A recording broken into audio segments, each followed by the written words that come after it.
Nicolas Bétou est avec nous, c'est l'heure de l'opinion de Nicolas Bétou. Bonjour Nicolas. Bonjour Mathieu. Et vous revenez sur le discours d'Emmanuel Macron, vous l'avez trouvé bon. Oui, bon dans la forme, un peu long comme toujours, mais fluide et pas grandiloquent, alors que le sujet s'y prêtait évidemment.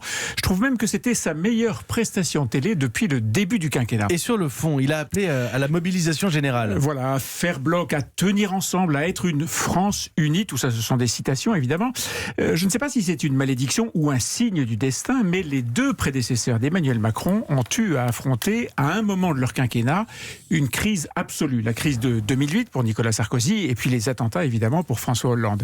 Et ce qui s'est passé à ce moment-là de leur mandat a constitué pour eux un marqueur essentiel. Bon, pour Emmanuel Macron, dans la mobilisation contre cette monstrueuse crise sanitaire, le discours d'hier soir figurera sûrement comme un temps fort de sa présidence.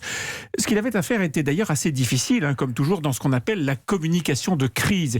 Il fallait trouver le bon dosage entre les mots, les mesures pour mobiliser, mais sans faire paniquer. Oui, c'est difficile de ne pas faire paniquer quand on veut être transparent. Il a été, pédago. Oui, et politique aussi.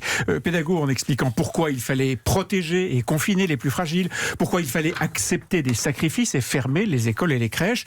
Pédago encore en se référant systématiquement aux avis des scientifiques, pour convaincre bien sûr, mais aussi évidemment pour se protéger lui-même de toute critique. Vous disiez pédago et politique. Oui, et d'abord dans son refus de verrouiller le territoire et de fermer les entreprises, les commerces façon Italie. C'est la part libérale du chef de l'État qui s'exprimait là, comme dans cette insistance qu'il mettait à défendre l'idée que l'économie doit être sauvée quoi qu'il en coûte. Cette expression « quoi qu'il en coûte » lui a aussi beaucoup servi pour défendre le modèle français de santé gratuite, pour promettre de reprendre le contrôle de ses activités, santé, alimentation, qui, dit-il, doivent échapper à la loi du marché. C'est l'autre part d'Emmanuel Macron, le côté à gauche du « en même temps ».